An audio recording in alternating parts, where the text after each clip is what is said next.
Salam jumpa pendengar IPM yang diberkati Tuhan. Apa kabar saudara pagi ini? Kembali kita berjumpa dalam kasih karunia Tuhan bersama saya Pendeta Junior Alo secara live. Kita menikmati hari yang baru pada pagi hari ini dan kita bersyukur karena kekuatan yang Tuhan berikan kepada setiap kita, anugerah dan berkat yang Tuhan nyatakan dalam hidup kita. Kita boleh menikmati setiap pagi dalam anugerah dan segala pertolongan Tuhan. Kalau kita ada pada saat ini dengan segala keberadaan kita dalam kondisi dan kesehatan yang baik, yang prima, itu semua karena anugerah dan berkat yang Tuhan limpahkan atas kehidupan kita. Nah, Bapak Ibu Saudara sekalian, pagi ini saya ingin menyampaikan sebuah renungan berkaitan dengan dipulihkan dalam kehidupan kita, dipulihkan dari masalah kita. Karena setiap manusia yang hidup pasti dia punya masalah. Persoalannya adalah bagaimana kita merespon, menanggapi, bagaimana kita memandang masalah dari sudut pandang Tuhan sehingga kita tidak mengalami tekanan yang berlebih-lebihan. Kita tidak mengalami tekanan yang membuat kita stres. Kita tidak mengalami tekanan yang membuat kita tidak bergerak, tidak bisa melakukan apa-apa lagi. Karena kita percaya bahwa di dalam Tuhan segala sesuatu akan bisa berjalan dalam segala kehendak Tuhan. Dan di dalam Tuhan kita percaya bahwa akan terjadi pemulihan yang Allah bisa siapkan dan sediakan bagi setiap kita. Asal kita bertahan di tengah-tengah persoalan dan pergumulan hidup kita. Nah, Bapak Ibu Saudara sekalian, pagi ini saya ingin membaca dua ayat di dalam Filipi pasal 4. Filipi pasal 4 ayat yang ke-12 dan 13. Dua ayat saja kita akan baca dan renungkan pada pagi hari ini. Filipi pasal 4 ayat 12-13. Demikian bunyi firman Tuhan. Simak, perhatikan dan dengarkan baik-baik ayat ini, supaya ini akan menguatkan dan memberikan pertolongan kepada kita secara roh. Kita diberi kekuatan baru, karena kekuatan dari firman ini akan mengerjakan sesuatu yang penting dalam hidup kita secara rohani. Dan kita akan diberi kekuatan demi kekuatan yang berasal daripada Tuhan. Filipi 4 ayat 12 dan 13 saya baca buat kita semua, perhatikan baik-baik firman Tuhan ini. Aku tahu apa itu kekurangan dan aku tahu apa itu kelimpahan. Dalam segala hal dan dalam segala perkara, tidak ada sesuatu yang merupakan rahasia bagiku. Baik dalam hal kenyang maupun dalam hal kelaparan. Baik dalam hal kelimpahan maupun dalam hal kekurangan. Ayat 13, segala perkara dapat kutanggung di dalam Dia yang memberikan kekuatan kepadaku. Sekali lagi ayat 13 berkata, Filipi 4 ayat 13, segala perkara dapat kutanggung di dalam Dia. Dia itu Tuhan yang memberi kekuatan kepadaku. Bapak Ibu Saudara sekalian, kita perlu tahu bahwa salah satu kitab dari penjara atau salah satu buku atau salah satu surat yang ditulis oleh Paulus dalam penjara adalah kitab Filipi. Kita tahu keadaan orang yang ada di dalam penjara. Pasti dia tidak akan nyaman orang yang ada di luar penjara. Pasti ketika orang ada di dalam penjara itu dia terbatas, terkungkung. Ruang geraknya menjadi sangat tidak bebas karena orang ada di dalam penjara. Tetapi Paulus dalam hal ini seorang rasul yang dipilih oleh Tuhan itu tidak lagi melihat situasi penjara menjadi sesuatu yang mengungkung dia, tetapi dia dengan bebas karena roh dan jiwanya dan hatinya yang terfokus dan merdeka di dalam Tuhan menulis kepada jemaat yang ada di luar penjara, yaitu jemaat Filipi. Salah satu bagian yang tadi kita sudah baca, dia berkata bahwa aku tahu apa itu kekurangan dan aku tahu apa itu kelimpahan. Tetapi tidak ada sesuatu yang merupakan rahasia bagiku dalam hal kenyang maupun dalam hal kelaparan. Baik dalam hal kelimpahan maupun dalam hal kekurangan.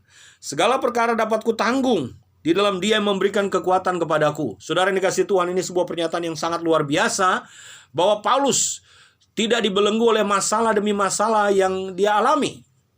Sebagai seorang pemberita Injil, sebagai seorang rasul, ada banyak masalah yang dihadapi Paulus. Dia bisa salah mengerti, bisa dikejar-kejar orang Yahudi untuk dibunuh. Dia dimusuhi oleh banyak orang yang tidak setuju dengan Paulus. Tetapi semua itu terus membuat semangat bagi Paulus untuk memberitakan kabar sukacita, kabar Injil, kabar baik mengenai keselamatan di dalam pribadi Kristus. Tidak ada yang bisa menahan Paulus karena dia tahu siapa yang menjadi kekuatan, siapa yang menjadi sumber kekuatan tiap-tiap hari yang dimiliki oleh Paulus. Bapak Ibu Saudara sekalian, aplikasi pada masa kini bagi kehidupan kita, tidak ada yang bisa menahan kita ketika kita memiliki Tuhan. Masalah apapun yang datang dalam kehidupan kita tidak akan membuat kita jatuh sampai tergeletak. Kenapa? Karena Tuhan yang menjadi kekuatan kita. Sama seperti sikap Paulus menghadapi tantangan yang datang dalam kehidupan pelayanannya. Dia tetap terus memandang kepada Tuhan.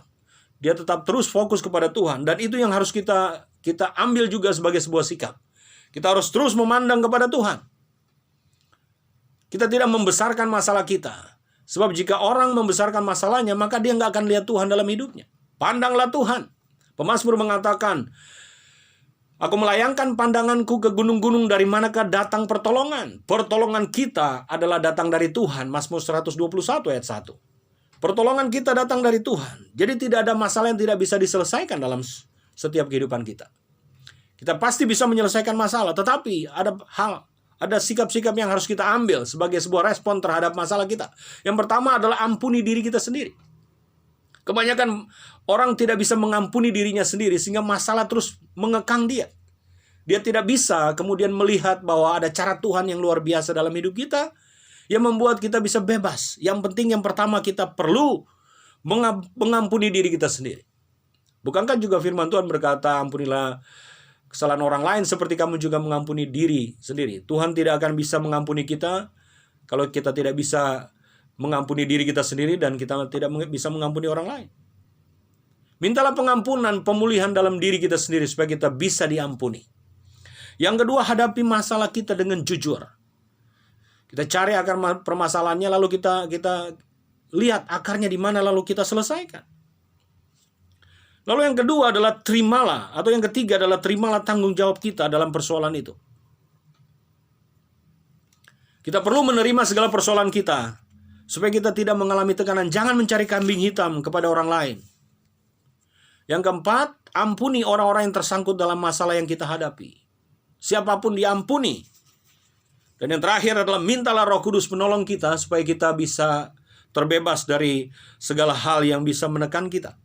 Mintalah Roh Kudus untuk menunjukkan apa masalah kita yang sesungguhnya.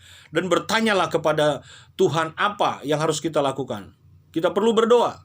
Mintalah hikmat dari Roh Kudus, mintalah pimpinan daripada Tuhan untuk kita bisa menyelesaikan masalah ini dengan kekuatan Tuhan, bukan dengan kekuatan diri kita sendiri. Mintalah anugerah dan belas kasihan Tuhan dalam bersikap untuk menyelesaikan setiap persoalan kita.